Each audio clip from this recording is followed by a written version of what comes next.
Throughout history, there have been countless unexplainable stories, events, and moments captured on audio. These horrifying tapes were archived, never to be heard again. Until now. These are the tapes of trepidation.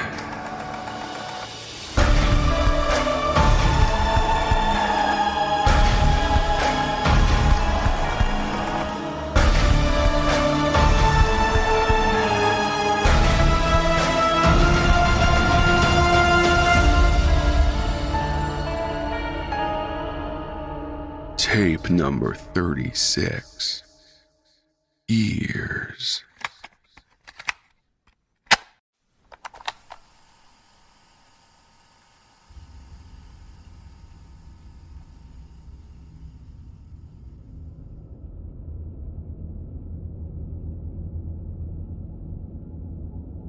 There's an abandoned cornfield located somewhere along Route 36 near Kensington, Kansas, that is allegedly haunted.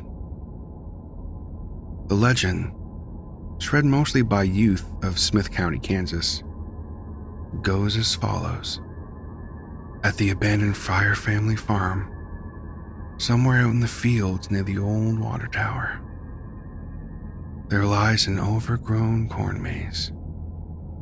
From way back when the family used to do its annual fall festival throughout October, whether started by the farm owners themselves or merely by the local town's kids attempting to scare one another. A bet was challenged to those that dared to venture onto the property. The wager was simple. Reach the end of the maze, find the scarecrow with a digital flash camera draped around its neck, snap a picture of yourself to prove your success, and you'll be awarded $100 upon your return. The provider of the compensation of this amount was indeterminate. However, that detail appears irrelevant to the legend at large. Of the 9 images taken on the digital camera compensated from the property, none of the identified missing people were ever found. And of those 9 individuals, 4 were children, and the 5 adults consisted of 4 men and 1 woman. 6 of the missing individuals have since been declared dead by the state of Kansas, and the remaining 3 are still considered missing to this day. During a court-ordered police investigation of the abandoned Fryer family farm, sometime after the 8th missing person, a child by the name of Kenny Lewis went missing. It was rumored that the authorities had attempted to speak with Mr. and Mrs. Fryer, who was still living in the farmhouse about a mile away from the corn maze, which was located on land that had been sold to the Kansas state government, due to both financial issues and their respective ages making upkeep of the property difficult. The police, who wanted a verbal statement from the couple regarding the contents of the digital camera, knocked on the farmhouse door at approximately 8 o'clock at night.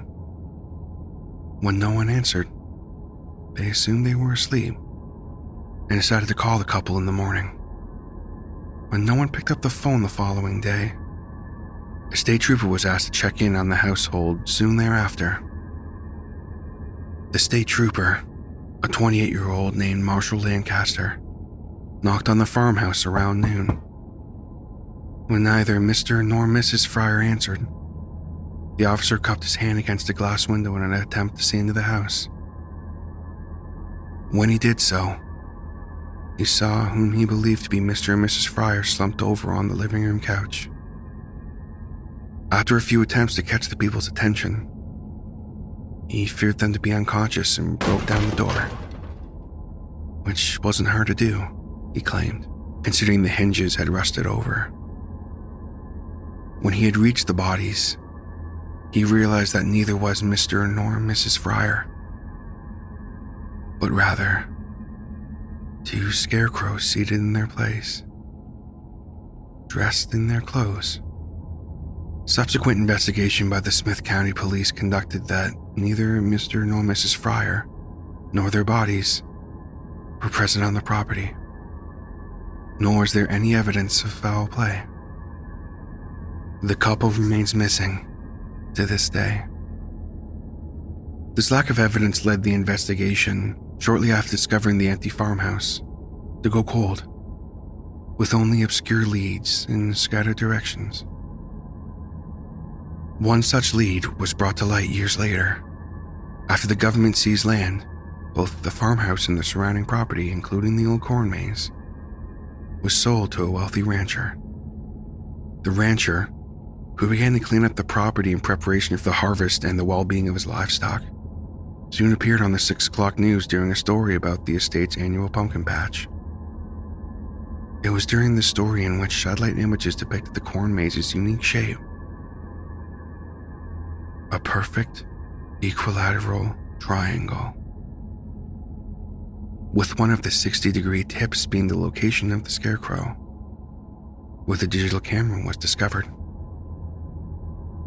Instantly, the property became the target of several trespassers, almost all of whom were self-proclaimed conspiracy theorists and crop circle believers attempting to uncover whatever truth lay dormant on the farm. This was ironic, considering the shape was professedly man-made. Of all the trespassers convicted, one, a 46-year-old Anthony Bergen, was never found. Yet, was cited by one of his co-conspirators as having been present on the property alongside them but 2 minutes before his disappearance. The other two co-conspirators, along with the aforementioned, describe a flash of light like lightning, only minutes after Bergen became separated from the group. Initially, they assumed it to be the flash camera described in the reports. However, that was confiscated by the police and no longer resided on the premises. Additionally, one of the men found himself snarled by a bear trap while walking the maze, prompting his other co-conspirators to call 911, essentially convicting all three, but saving their friend in the process. There were no reported bear sightings nearby.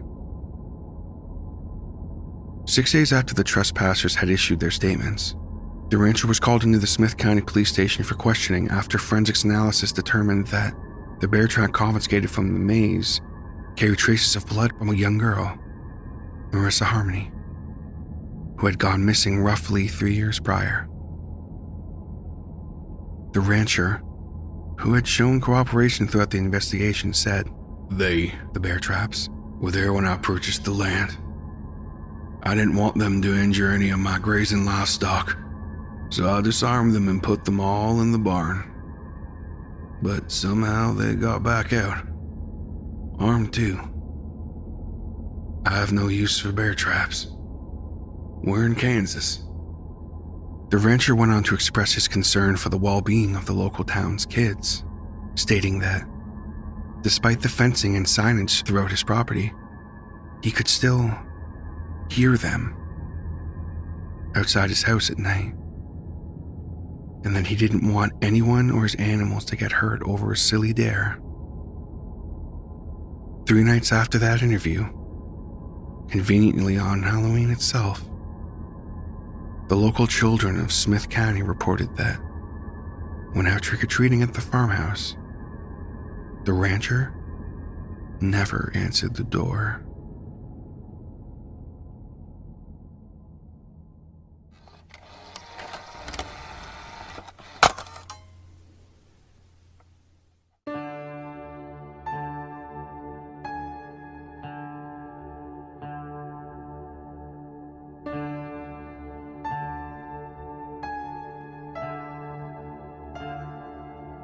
This has been tape number 36, Ears, by the Tapes of Trepidation Horror Narration Podcast. Ears was written by Mak Ralston and was originally posted on the Creepypasta Wiki.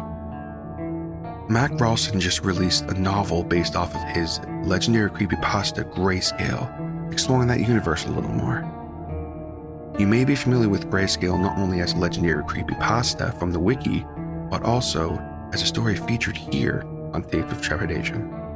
Mak is a wonderful guy who is a big supporter of all things horror, as well as a constant presence on the wiki. Be sure to go support him. He deserves the support. You'll find the link to Mak's website and social media accounts in the show notes. Thanks for being such a great supporter of the show, Mak.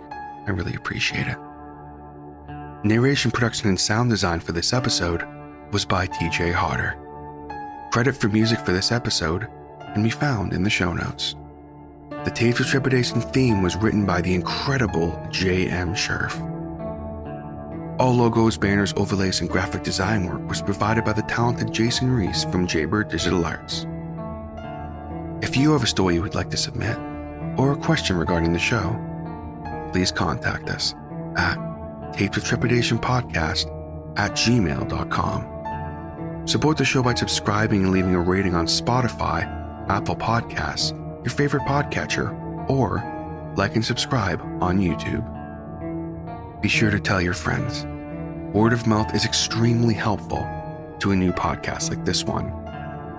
And if you enjoy the show, please consider leaving a rating.